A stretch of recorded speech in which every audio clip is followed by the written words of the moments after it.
شروع اللہ کا نام لے کر جو بڑا مہربان نہایت رحم والا ہے۔ حضرت ابو ہریرہ رضی اللہ تعالیٰ عنہ سے انہوں نے رسول اللہ صلی اللہ علیہ وآلہ وسلم سے کہ آپ صلی اللہ علیہ وآلہ وسلم نے فرمایا، جماعت کے ساتھ نماز پڑھنے میں گھر کے اندر یا بازار، دکان وغیرہ میں نماز پڑھنے سے 25 گنا ثواب زیادہ ملتا ہے، کیونکہ جب کوئی شخص تم میں سے وضو کرے اور اس کے آداب کا لحاظ رکھے، پھر مسجد میں صرف نماز کی غرض سے آئے تو اس کے ہر قدم پر اللہ تعالیٰ ایک درجہ اس کا بلند کرتا ہے اور ایک گناہ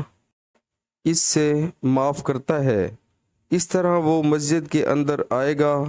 مسجد میں آنے کے بعد جب تک نماز کے انتظار میں رہے گا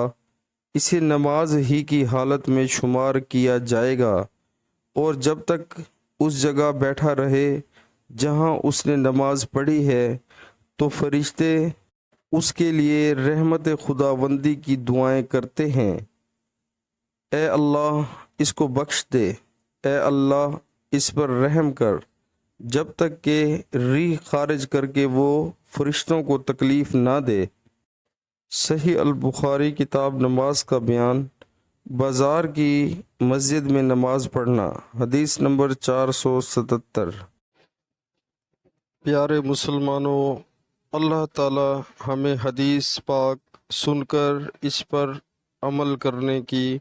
توفیق عطا فرمائے، آمین۔